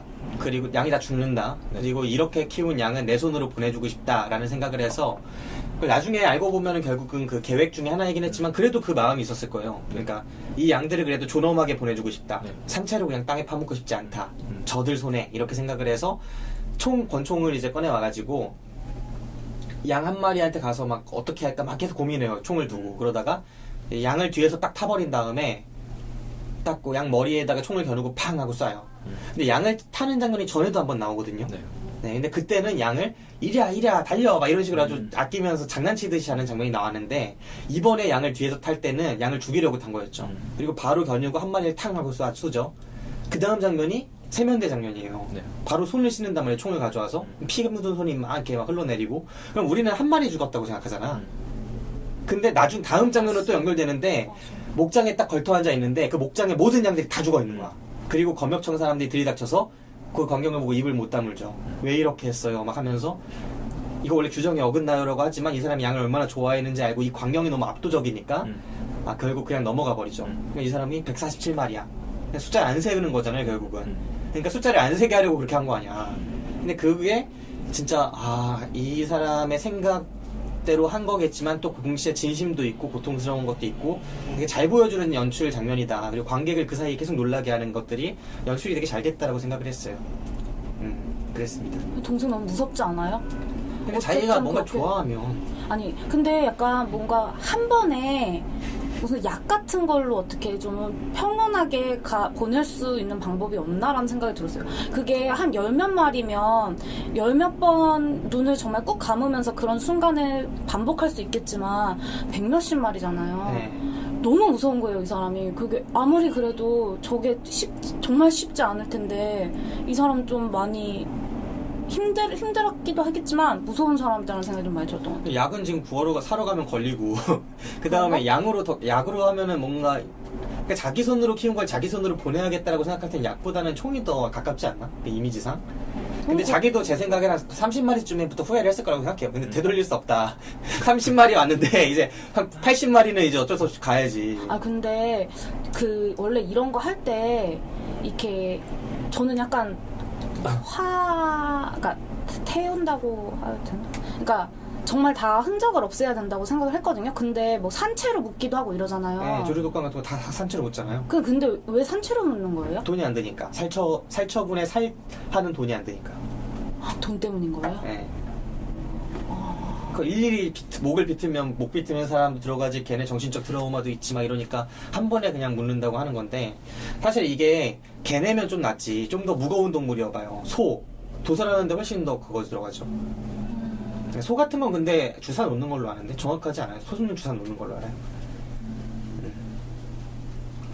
어쨌든 영화에서 나름대로 사회적인 메시지도 던지지 않아요? 지금 아이슬란드가 옛날에는 목축업이 거의 전부였었는데 지금은 사양산업이 됐잖아요. 근데 약간 이렇게 도살해야 되는 상황 처하니까 거기 젊은 부부였나? 우리는 여기 이제 희망이 없어서 우린 떠날 거다 뭐 그런 얘기도 다 하고 나름대로 던지는 메시지도 표현을 하긴 한 것 같아요. 네. 살처분이 결정되고 나서 마을 사람들을 오랜만에 만났는데 마을 사람들이 다 검은 옷을 입고 있어. 다 같이. 근데 이 영화를 블랙 코미디라고 하시는 분들이 있던데 이게 블랙 코미디라고 볼 수 있나요? 나는 블랙 코미디가 뭐가 블랙 코미디인지 잘 모르겠어요. 블랙 코미디라고 막 하는데 내가 그걸 물어보고 싶었거든요. 여기에서 답을 얻을 수 있을 것 같아서. 근데 약간 사회 비판적인 코미디 하면 블랙 코미디라고 보통은 하는데 근데 나는 반치광 같은 걸 보면 차라리 반치광이 블랙 코미디라고 할지언정 보통 사람들이 블랙 코미디라고 하는 건 웃기지도 않은 것들 가져와서 블랙 코미디라 그래. 메시지만 있고 웃기는 건 거의 없어. 그럼 150분, 120분 막 이런 영화에서 한 2분 웃기면 그게 코미디야? 그러니까 그거 약간 모르겠어요. 그 블랙 코미디라는 정의를 솔직히 모르겠고. 약간 풍자 이런 사회 풍자 이런 걸 블랙 코미디라고 하나라고 생각했는데 이 영화를 블랙 코미디라고 말을 하는 사람들이 많은 것 같은데 이게 왜라는 생각이 자꾸 드는 거예요. 저는 이거 블랙 코미디라고 생각하지 않아요. 이건 코미디가 아니에요. 이건 완전 드라마고 도식적인 드라마고 코미디라고 하려면 정말 그 하나의 장르를 붙일 수 있으려면 그 주가 되는 것들이 코미디여야죠. 근데 여기서는 수많은 배우 중에 그 양측의 개만 코미디 역할을 맡고 있어. 그 날렵한 그 동작과 그런 것들, 해맑은 미소 이런 거. 아무튼 그렇습니다. 근데 배우 캐스팅 좋지 않나요? 저 뭐 아이슬란드 뭐 배우 이런 거 하나도 몰라고 뭐 없어서 그렇겠지만 둘이 진짜 형제 같잖아요. 네. 정말 닮아가지고 연기도 잘하시는데 둘이 진짜 형제같이 닮아가지고 그건 되게 캐스팅 잘 된 것 같아요. 너무 닮아서 처음에 헷갈렸어요, 두 배우가. 아니 정치 차이가 있잖아요. 근데 약간 복장도 이쪽은 다 스웨터 입는 게 되게 비슷하고 사실 그렇더라. 수염도 다 기르고 덕수룩하게. 계속 옷을 되게 두 분이 다 옷을 참 귀엽게 입는다. 북유럽 스타일인가 이런 생각했어요. 아가일 패턴도 그렇고. 근데 실제로 이 영화 그 감독 인터뷰를 보니까 실제로 그 목축업이 아이슬란드에 되게 큰 사업이었는데 큰 사업이 아니라 이제 그냥 국가적인 기간 산업이었는데 그런 거였는데 스크래피가 한번 발병을 해가지고 지금 30년 전에 비해서 지금 3분의 1밖에 없대요. 양의 수가. 그런 거랑 그 다음에 실제로 혼자 사는 남자들이 되게 많다고. 아이슬란드 농가에. 네. 어디나 농가는 혼자 사는 것 같아요. 아이슬란드에 이렇게 말도 안 하고 그렇게 사는 형제들에 관련된 뭐 동화 같은 우화 같은 게 많대요. 그래서 그래요? 그걸 기반으로 그런 데서 아이디어 얻어서 만들었다고는 얘기하더라고요. 그 아이슬란드 이 감독도 아이슬란드 사람이잖아요. 그러잖아요. 네, 근데요. 근데 아무튼 그 사람이 얘기할 정도로 아이슬란드 사람들은 되게 괴팍하고 말도 별로 없고 고집스럽고 그런 사람이 되게 많다. 풍경 때문에 그런가? 이 자연환경 자체가 척박하고 어떻게든 견뎌야 되잖아요. 아이슬란드 하면은 보통 얼음과 불의 나라 이러잖아요. 화산이 있고 그 다음에 얼음이 있으니까 그 화산과 얼음의 나라, 불과 얼음의 나라 이 척박한 곳에 뭔가 과실이나 뭐 농사를 짓기도 어렵고 그러다 보니까 견디다 보니까 좀 척박해지는 게 아닌가 사람도. 인구가 워낙 없으니까 말도 안 하고. 그러니까 반나절을 걸어 다녀도 한 사람 만나기 어렵다고도 하고 그리고 뭐라 그러더라? 반나절이 아니라 그 아이슬란드 여행 갔다 온 사람들 얘기 들었는데 차를 일단 빌려서 가야 되고 네. 차를 타고 가는데 오늘 뭐 먹을까 고민하는 게 아니라 나오면 무조건 먹어야 돼. 5시간, 6시간을 차를 타고 가면 한 번 식당이 하나 나온대요. 이때 먹고 가야 돼. 그럼 그 다음 거는 한 5시간, 6시간 후에 나올 테니까. 네. 확실히 정도로. 조용한 나라인 것 같다 진짜. 네, 힐링은 뭐 이런 데서 해야죠. 여기 왜냐 화산이 있으니까 온천도 좋고 그렇다니까. 저는 아이슬란드 하면은 계속 그 영화가 생각이 나요. 그 벤 스틸러 나온 아까 말씀드린 월터의 상상은 현실이 된다. 그 영화에서 처음에 아이슬란드 가잖아요. 그 차 빌리는 데가 아이슬란드 아니에요? 마티즈 2대 있는데 빨간 걸로 줄까 파란 걸로 줄까? 저는 그거 못 봤어요. 안 봤어요? 두 분 다 그 좋은 영화를 안 보셨는데 문외 아니네. 회사 선배 중에 한 명이 회사 선배가 그 영화를 보고 나서 아이슬란드를 가고 싶다고 생각해서 작년부터 준비해서 올해 초에 갔다 왔어요. 야, 어떻대요? 갔다 왔는데 너무 좋아서 올해 한 번 더 갔다 왔어요. 꼭 유럽 나간 사람들 뭐 해외 나간 사람은 너무 좋다고 맨날 나가더라. 근데 되게 김 기사님 전에 유럽 여행 왜 가는지 모르겠다고 했었던 것 같은데 왜 나가? 가봐야 그런 얘기를 안 한다니까. 가보지도 않고 왜 가냐고 그래. 그죠? 전 칸트 같은 사람이 좋아요. 그냥 한 동네에서도 그냥 평생 살 수 있어야지. 전 왜 이렇게 굳이 그 돈 써가면서 거기까지 가나. 또 한 번 가보고 또 헤어나오지 못할 사람일 수도 있다는. 네, 아무튼 그렇습니다. 자, 그럼 오늘 영화 더 할 얘기 없죠? 두 분 혹시 추천 뭐 이런 거 바뀐 거 있으신지 마지막 총평하면서 다시 유지할지 결정해 주시기 바랍니다. 앞으로 이렇게 하려고 앞에서 한번 딱 추천 보말한 다음에 얘기를 하면서 바뀔 수가 있잖아요. 다른 의미를 찾아가면서 결국 마지막에 확정하는 걸로. 얘기 추가할게요. 네. 저는 이거 영화 보고 나서 영화에 대해서 찾아보다가 나온 내용 중에 재밌었던 게 아이슬란드는 영화 시장이 진짜 조금해서 1년에 한 10편 정도의 영화가 만들어지는데 제작비 같은 것도 워낙 없으니까 SF나 뭐 시대극 같은 건 아예 못 만든대요. 그래서 이런 예술 영화가 발전하는 거라고 하더라고요. 근데 이 영화 램스 영화 끝나고 나서 엔딩 크레딧 올라가잖아요. 거기에 나오는 사람들이 아이슬란드계 영화계 대부분이래요. 그래서 거기는 영화계가 분위기가 굉장히 가족적이다 이런 그게 감독 인터뷰에 있었는지 뭐 그랬어요. 그거 보는데 거기가 되게 재밌으면서도 우리나라 영화계는 좀 그렇지 않잖아요. 파벌도 있고 그래서 되게 저기가 좀 부럽다. 그래서 조금 더 예쁘고 좀 따뜻한 영화가 나온 게 아닌가 약간 그런 생각이 들었었어요. 아, 저는 반대로 생각합니다. 이 다양성의 면역성이라는 종의 기원에 보면 그런 얘기가 나와요. 그러니까 결국은 다양해야 종이 멸종을 안 합니다. 진짜 강한 종은 다양한 캐릭터와 다양한 DNA가 분포되어 있어야 하는데 한국 뭐 좌빨부터 수구꼴통까지 영화인들도 정말 다양하게 분포되어 있고 그러다 보니까 서로 싸우고 뭐 여러 가지 뭐 블랙리스트로 제거하려고 해도 제거도 안 되고 뭐 이게 어마어마한 이런 게 있지 않습니까? 램스 같이 뭐 아이슬란드에 뭐 정말 이 영화 파벌이 하나로 이렇게 가족적이라면은 스크랩이 하나 돌면 다 죽는 거야 거기는. 저는 그렇게 생각해요.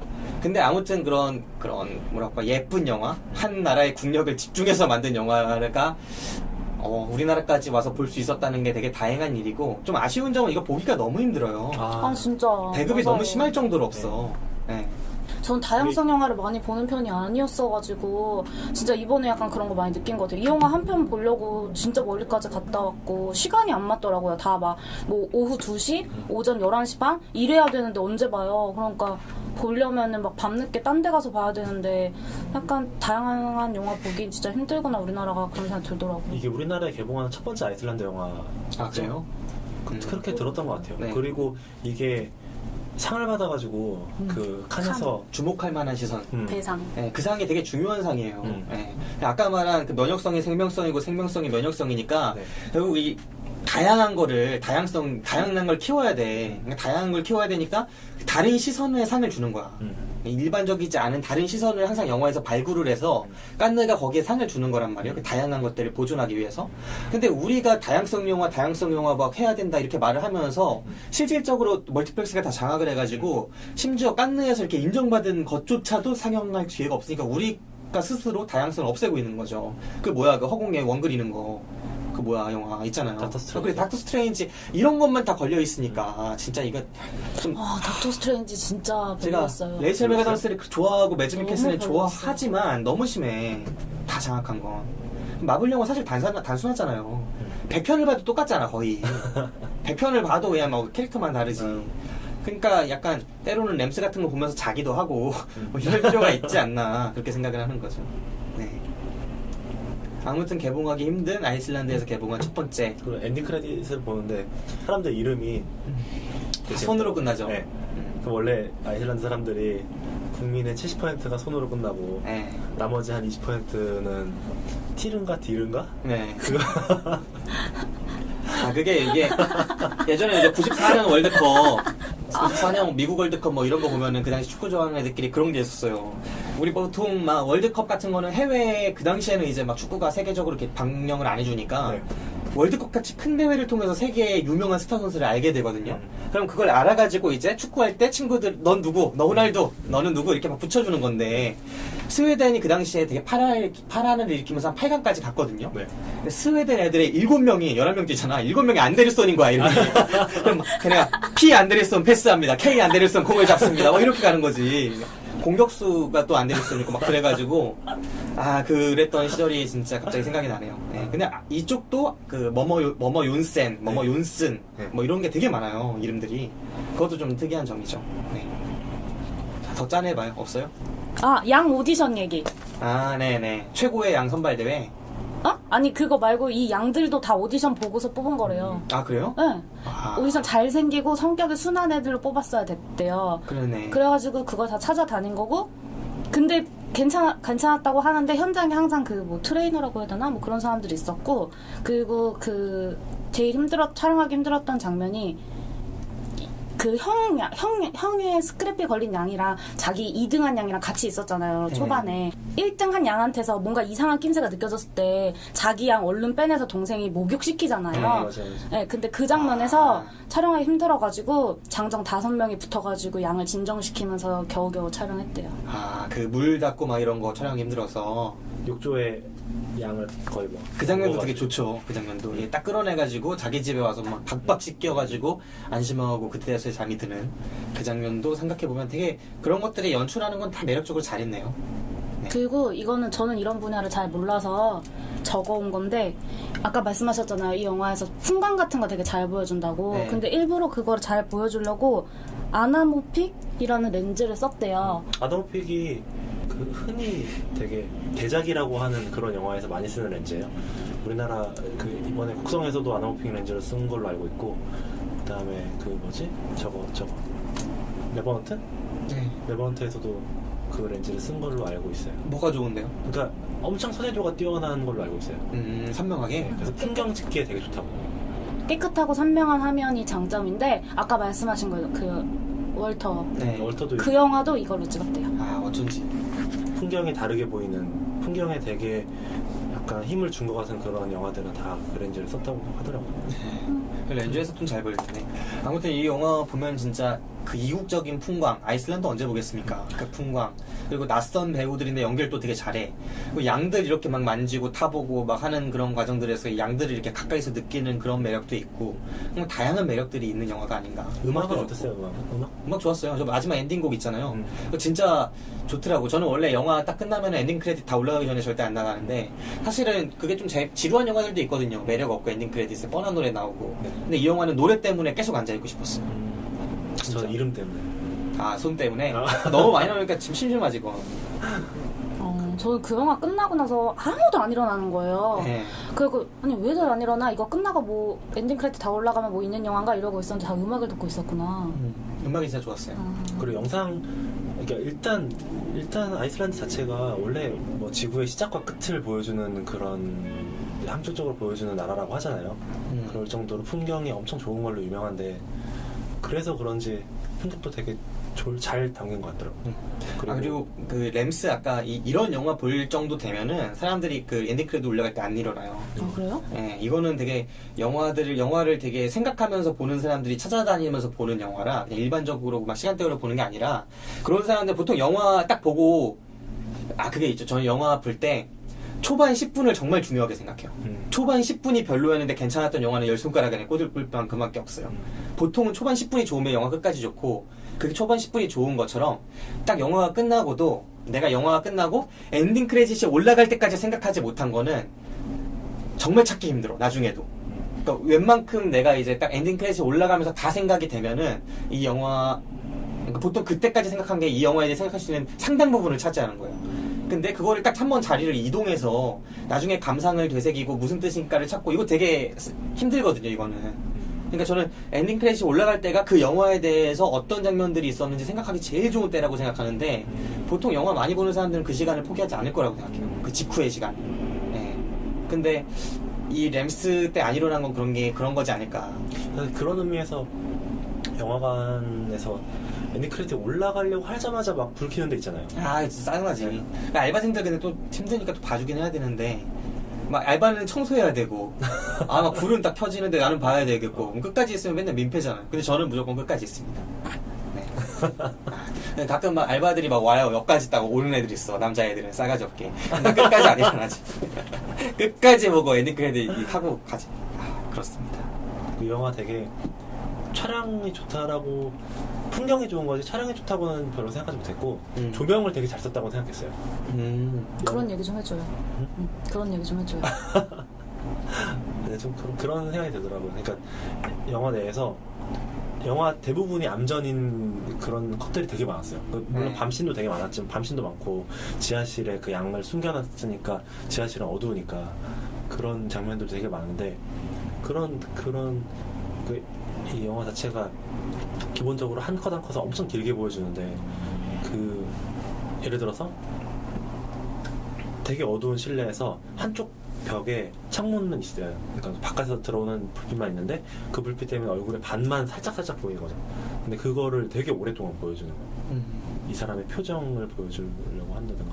또 그런 것 때문에 이 영화에서 별로 말도 없는 이 두 배우가, 그러니까 두 형제를 연기한 배우가 그러니까 두 배우 연기가 되게 와닿았던 것 같아요. 되게 자연스럽게. 결국 영화 찍는 입장에서는 배우들은 대사가 없고 직접 대사나 말을 통해 쉽게 표현하는 부분이 제한돼 있으니까 네. 최대한 이 배우들한테 뽑아내야 되잖아요. 그러니까 아마 조명부터 해가지고 촬영 구도나 이런 걸 엄청 신경 썼을 거예요. 더 많은 이미지를 뽑아내야 되고 더 많은 그런 이야기를 뽑아내야 되기 때문에 그거에 되게 집중하지 않았나, 네, 그런 생각이 드는 영화였습니다. 자, 마무리하죠. 추천 비추천 보말 마지막 총평과 함께. 저는 그러니까 뭐 영화에 좋은 점도 많았고 뭐 나름 이야기도 되게 재밌게 흘러갔고 엔딩도 나쁘지 않았다고 생각하는데 결론적으로 저한테 별로 저 개인한테는 다가오지 않는 영화였어요. 이 얘기들이. 네. 그래서 보말이요? 그냥 남 얘기 보는 것 같은 그런 느낌이라 거기서 좀 아쉬웠어요. 그것 때문에 보말이에요. 네. 기장님은요? 저는 추천이에요. 아직도. 왜냐면 저 이거 뭐 기사 같은 거 보다가 진짜 내가 딱 이렇게 느끼는 것 같다라고 생각되는 한준평 같은 게 있었거든요. 그거대로 말할게요. 유로뉴스 거기서 나온 내용인데, 간결함과 유머를 이용 당신의 마음속에 온기를 남겨줄 영화. 저한테는 딱 이런 영화였던 것 같아요. 저는 아까 김 기사님이 결말 어떻게 생각하는지 들으면서 그런 걸 수도 있겠다, 그래서 대사가 늦게 나온 거였을 수도 있겠다라는 생각도 들지만, 아무리 생각을 해봐도 그러니까 정말 그냥 해피엔딩이었으면 좋겠다라는 생각도 들고, 결국은 형제를 부각시킨 영화잖아요. 그런 면에서 저는 되게 따뜻한 영화였던 것 같아서 추천할 만한 것 같아요. 자연스러운 영화기도 하고. 네. 저도 역시 보말 유지하고요. 저는 이 영화 일단 노잼이다. 완전 재미없어요. 트래커씬 너무 재밌지 않아요? 재미없어요. 이거 보느니 그 허공에 원 그리는 영화, 그 닥터 스트레인지를 보겠어요. 노잼이고, 일단 노잼인데 그래도 이 영화를 봐야 하는 이유는 이 영화가 한국에서 보기 드문 아이슬란드 영화고, 한국에서 보기 드문 스타일의 드라마고, 한국에서 보기 드문 스타일의 상징들을 쓰고 있기 때문에, 그런 풍광들도 있기 때문에, 음악도 그렇고, 그렇기 때문에 이 다양성의 측면에서 보면은 한 번쯤 괜찮지 않을까, 예방주사 맞듯이 그런 영화라고 생각을 하고요. 또 이 영화에서 좋았던 장면들은 지금까지 얘기한 게 다인 것 같아요. 예, 그리고 그만큼 얘기할 만한 구석이 많은, 생각할 만한 구석도 많은 그런 영화는 아니었어요. 다만 생각해보자면 이 감독이 만약에 아까 말씀드린 그런 식의 메시지를 던지고 싶었다면, 사실 돌이켜보면은 아이슬란드 지금 파산 상태 되게 빠르게 벗어났거든요. 네. 보통은 금융위기 맞아서 타격받은 나라들이 금융위기를 극복해 나가는 방식을 보면, 뭐 IMF 때 우리나라 구제금융 받고 막 그런 방식을 겪었던 것처럼, 국가는 자본을 최대한 이제 나가는 거를 억누르기 위해서 팔다리 다 자르죠. 사람들 정리해고 시키려고 하고 구조조정하고, 그러면서 또 필요한 기업들은 공적 자금을 막 들이부어가지고 일단 살려놔요. 대마불사라고 큰 것만 살려놓죠. 큰 건 살려놓고 작은 애들은 일단 다 잘라서 알아서 살아라 라는 식으로 하면서 풀려나거든요. 그 과정에서 빅쇼트 같은 데서도 드러나지만 정말 이런 위기를 초래한 죄 있는 자식들은 다 풀려나서 나중에도 잘 나가요. 잘 먹고 잘 살죠. 이런 과정들이 반복되게 마련인데, 아이슬란드의 경우에는 조금은 다른 길을 선택했다. 금융의 구조도 완전히 바꿔서, 전에는 실물이 아니라 정말 금융 그 자체, 금융 중에서도 뭐 선물 같은 개념들이 아주 많이 발달해 있었는데, 그 개념을 진짜 실물에 가까운 금융 구조로 바꿨고, 그 다음에 그런 사태를 일으켰던 금융가들을 깜빵에 쳐넣어가지고 죄의 대가를 받게 했고, 뭐 이런 과정들을 통해서 지금 상당한 수준으로 올라왔거든요. 물론 그 근전엔 지하 자원이 있겠지만, 석유나 뭐 이런 것들이 있겠지만, 아무튼 이런 것들을 보면서 아이슬란드의 미래는 어느 정도 긍정적이다. 그러면 이 영화의 엔딩에 과연 그런 것들이 반영이 되었을까 하는 생각을 하게 돼요. 그리고 만약에 아이슬란드가 그렇게 복원이 됐고, 또 그들 나름의 공동체도 찾았고, 레이캬비크나 뭐 이런 도시 가면 아직도 불야성이겠지만, 또 이런 시골 마을 가면 1시간을 달려도 2시간을 달려도 뭐 사람 하나 없는 그런 동네도 있고, 다양하게 옛 모습 그대로 보존되고 있고, 공동체도 아직 살아있다고 하니까, 그런 곳이라면 이 영화의 엔딩도 해피엔딩으로 볼 수 있는 부분이 있지 않을까 하는 생각도 사실은 드네요. 정말 알 수 없는 이야기다. 전 모르겠어요. 이 영화 그냥 노잼이다. 네, 노잼입니다, 여러분. 노잼까지는 아니었던 것 같아요. 노잼이에요. 전 노잼. 잘 뻔했어. 이게 내가 소모임에서 아, 봤거든요. 이게 지금 다른 사람들한테 뭐라고 하면서 아니, 난 봉알이라니까. 보든지 말든지고. 근데 봐야 하는 영화라고. 근데 진짜 트래커 씨는 생각보다 진짜 나는 웃긴데 그 김 장면은 기사님 재밌게 저렇게 얘기해서 되게 나 그 장면에 병원에 내려줄 때 그때 웃음이 나오더라고. 진짜 쿨하게 가서 너무 그냥 뒤도 안 돌아보고 되게 웃겼는데. 네. 자, 2보말 1추천의 램스였습니다. 자, 그럼 마지막 끝인사 한번 하시죠. 최 기사 같은 경우에는 이번 주말에 영화 모임 하나 또 열잖아요. 아, 예. 네. 오랜만에 홍상수 영화가 나왔더라고요. 홍상수 영화 왜 보는 거야 도대체? 아, 전 이해할 전에 수가 거를 없어. 재밌게 그러게요. 봤어요. 전에 거. 아, 나는 내 모임에서 그 홍상수와 김기덕 영화가 열리는 꼬라지를 못 보겠지만 우리 최 기사를 버릴 수 없기 때문에 내가 그냥 있습니다. 재밌을 것 같아요. 근데 재밌을 최근에 봤던 영화가 되게 괜찮은 최근에 뭐 봤는데요? 로스트 인 더스트요. 아, 그거 어땠어요? 그 홍석수 거였어요? 아니, 무슨 소리야. 할리우드 영화. 아, 나 깜짝이야. 그러네. 네. 그거 어땠어요? 되게 깔끔하고, 그러니까 지금 얘기했던 오늘 봤던 이 램스라는 영화는 약간 존 카니 감독의 원스랑 좀 비슷한 그런 느낌의 연장선이라고 생각해요. 연장선까지는 아니고 그런 거랑 되게 비슷한 부분이 있는 영화라고 생각하는데, 로스트 인 더스트는 그러니까 미국 영화인데 미국 영화에서 이렇게 차분한 느낌의 우정 같은 것도 좀 있고, 남자들끼리의 우정, 그런 게 보여주는 그런 영화였어요. 알겠습니다. 설명하기 되게 애매한데 아무튼 되게 좋습니다. 저는 올해 봤던 영화 중에 제일 좋았다고 생각할 정도로 좋았어요. 네. 저 궁금한 게 있는데요. 근데 이 영화요. 이거 램스가 네. 칸에서 주목할 만한 시선에서 대상을 탄 거라고 했잖아요. 네, 그 부분에서. 근데 이게 어떤 부분에서 좀 다른 시각으로 보는 영화인 거죠?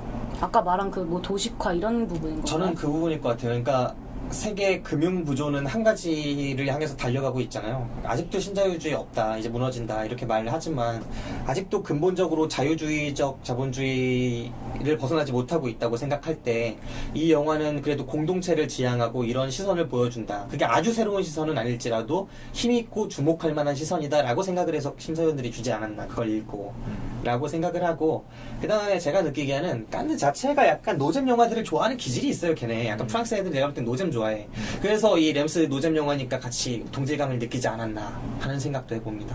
이거 우리나라에 개봉하게 되면서 우리나라 매체에서 이 감독이랑 인터뷰를 했는데, 그 인터뷰 했을 때 그 질문했던 게, 그러니까 왜 이렇게 설명이 충분하지 않은 영화를 만들었냐라고 했을 때 이 네. 감독의 대답이, 보통 뭐 헐리우드 영화라면은 초반에는 이렇게 나오다가 중간에 플래시백도 하고 뭐 그렇게 나중에 알려주는 방식으로 취해서라도 다 하나하나 다 알려줬을 텐데, 네. 자기는 뭐 굳이 뭐 그럴 필요 없다고 생각했다. 그리고 그 알려주는 그 부분이 유럽 영화하고 미국 영화하고 차이지 않을까 막 이렇게 얘기를 하더라고요. 그죠. 이거는 비움의 미학이 있는 영화라고도 볼 수 있어요. 우리나라 그 옛날 그림 보면은 그 화선지 하나 갖다 놓고 검은색으로 이제 막 난도 치고 뭐도 그리고 막 하잖아요. 보면 흰색이 더 많어. 물감 많지란 게. 근데 서양민 그림 보면은 그렇지 않잖아요. 서양은 빈 캔버스를 그대로 놔두지 않고 온갖 색을 다 칠하잖아요. 네, 그런 점에서 이거는 다른 색이라고 볼 수 있는데 어쨌든 노잼은 피할 수 없어요. 이건 노잼이에요. 그럼 뭔가 동양이랑 북유럽이 좀 통하는 느낌이 있는 것 같지 않아요? 뭐 나름 비움의 매력도 분명히 있죠. 비움의 매력이 있는데 저는 이제 한 60 이후에 알고 싶다, 그 매력은. 그렇게 생각합니다. 왜 기준이 60이에요? 60은 또 뭐예요? 모르겠어요. 그 좀 어느 정도 살 만큼 산 시점이 아닌가요? 60 이후에 이제 비워가야지 그 전까지 채워가고. 2,000명 정도인데. 네. 제가 한 120살 정도 노려보고 있거든요. 이제 딱 반 자르고 60까지는 채우고 60 이후엔 비우는 그런 삶을 살려고 하는데, 이 램스 같은 영화는 그때 봐야겠다. 너무 비어있다. 네, 그렇게 생각해요. 그리고 이게 보통은 이렇게 여백 속에서 뭐 상징을 넣은 영화가 되게 제가 막 매료되고 막 그렇게 되려면 이 영화가 생각하거나 상징하는 부분에 새로운 지점이 있어야 된다고 생각하는데, 이거를 딱 읽었을 때 새로운 지점이 없어요. 누구나 하는 얘기잖아. 공동체 중요하지. 막 그 서구의 그런 금융자본주의가 잘못된 부분들이 분명히 있었죠. 그게 질병처럼 들어와서 멸절시키기도 하죠. 때로는 이런 자본주의 돈만 쫓고 가는 이런 자기 양만 보고 있다가 정작 중요한 형이나 공동체, 뭐 가족 이런 거 못 돌아보는 사람들 있죠. 근데 그게 새로운 얘기는 아니잖아요. 좀 더 새로운 얘기가 필요하지 않나. 전 그러면은 새로운 얘기에는 매료되고 막 그럴 때가 있는데, 이거는 새로운 이야기는 적어도 아니다. 네. 지금 시대가 어느 때예요? 막 IS 나타나고 막 트럼프 당선되고 우리는 최순실 있고 막 이런 시대에 이렇게 한가롭게 램스 양풀 뜯는 얘기나 보고 있으니 제가 그 안에서 막 졸립죠. 노잼. 지금 이 절대 경쟁력이 없다 이 영화는. 요즘 뉴스만 봐도 네. 웬만한 영화 볼 때는 드라마 좀 현실에서 벗어나고 그러면 좋잖아요. 네, 세상에 근데 우리나라에 또 막 그런 사람들도 계시죠. 이렇게 노잼을 추구하시는 또 분이 계세요. 그 영상자료원이나 이런 데 자주 가시고 막 예술영화 많이 보시는 그런 우아하고 학식 있으신 분들. 저도 그분들 좋아하는데 아무튼 이 영화는 노잼입니다. 네. 저는 그러면서 보말드립니다. 네, 열심히 만드신 느낌은 나요. 그 공동체 속에서 서로 주고받으면서 스태프들끼리. 아, 그리고 양들도 엄청 귀엽더만, 토실토실. 네. 양꼬치나 하나 먹고 싶네요. 자, 그럼 여기서 방송 마칠까요? 네. 네, 더 하실 말씀 없죠? 네, 그렇습니다. 저는 지금까지 김기사. 갑자기 떠올랐는데. 얘기해요. 아까 60살이 뭐 이제 나중에 나이를 먹으면 이런 영화가 좋아지지 않을까라고 생각을 했다고 했잖아요. 네. 근데 실제로 다를 것 같아요. 우리가 만약에 나이를 먹으면은 달라져요. 다르죠. 트로스를 좋아하고 다르죠. 왜냐면, 5시부터 7시까지 황금시간 때잖아요. 학교 갔다 오면은 맨날 만화 하잖아. 네. 만화 엄청 좋아했단 말이에요. 그러면서 그 당시에 이제 딱 실사 나오는 거. 이제 영화라든가 드라마는 되게 노잼 막 이러고 있었어요. 근데 딱 초등학교 졸업하고 13살 첫날이 시작되는 순간 만화가 너무 노잼인 거야. 근데 어른이 된 걸 느꼈죠. 이런 식으로 세상은 계단식으로 변한다. 그러니까 어느 순간 딱 이제 채워져 있는 영화가 피곤할 때가 올 거예요. 저기서 애들이 원이나 그리고 막 마법의 무기를 만들고 망토가 막 날아다니고 하면은 와 개노잼 저거 재밌다고 보나 막 이렇게 생각하면서 나는 이 여백의 미를 즐길 때가 오겠죠. 네, 화선지 사가지고 막 난치고 집에서 그럴 때가 올 거라고 저는 생각해요. 근데 지금은 그런 때가 아니니까. 그러네요. 어렸을 때랑 조금씩 취향이 변하고 있는 것 같긴 하네요. 네. 그렇습니다. 이것 때문에 끊었어요? 네. 네, 알겠습니다. 자, 소모임에서는 홍상수 영화를 보는 우리 최기사. 최기사 요즘에 모임이 좀 뜸해요. 요즘 너무 바쁘잖아요. 아직도 수습이신가요? 수습 기간? 아니 그런 거 아닌데 너무 바빠요. 너무 바빠서 모임을 못 열고 있어요. 바쁘니까. 네, 그렇다고요. 그러니까 맨날 시간이 애매한 거예요. 그 평일에 모임을 열려면은 적어도 제가 7시 전에 끝나야 대충 시간이 나오는데 항상 그걸 넘어서 끝나면은 뭐 이제 애매하죠. 네. 그런 것 때문에 그 30분 차이, 1시간 차이가 모임으로까지 이어지지는 못하고 있는 실정인 것 같아요. 네. 아무튼 그렇고요. 그 이번 방송 들으시고 하트 같은 거 이제 누르세요. 하트 오른쪽 위에 있대요. 그 하트 방송 돌아가고 있을 텐데 팟빵에 오른쪽 위에 하트를 이 방송이 괜찮으면 눌러야 돼요. 아무나 누르지 마세요. 그러니까 이거는 뭐라고 하지? 개별 그 하트는 뭐랄까 이 방송이 잘 됐나 안 됐나를 가름하는 거니까 막 누르지 말고 평균보다 괜찮다 싶으면 그 하트를 누르고 평균보다 별로는 누르지 말고요. 그리고 그 전체 하트가 따로 있대요. 따로 있어. 이건 나도 누르고 있어. 전체 하트는 항상 눌러주세요. 그거 막 눌러놓으면 풀리더라고요. 풀려요? 가서 없어지는 거야? 그러니까 보니까 되게 새로운 에피소드가 올라왔을 때 다시 누를 수 있게 되는 것 같아요. 네, 그러면은 전체 하트는 이제 꼬박꼬박 눌러주시고, 그 개별 하트는, 이 방송이 전체 평균보다 좀 낫다. 이러면 눌러주시고, 옛날 방송도 좀 많으니까 한 번씩 들어보시면 되게 괜찮을 것 같아요. 네. 그리고, 마지막으로 댓글도 좀 남겨주세요. 댓글도 제가 읽고 있습니다. 자, 그럼 여기서 방송 읽고 마치겠습니다. 댓글을 달아드리나요? 요즘 많이 달아줘요. 요즘 그래요? 그림 퀴즈도 부활했어. 자, 그럼 여기서 방송 마치겠습니다. 저는 지금까지 김기사. 최기사. 희작이었습니다. 네, 다음 방송에서 뵙겠습니다. 무비신의 영화방과 함께 오늘을 즐거워합시다.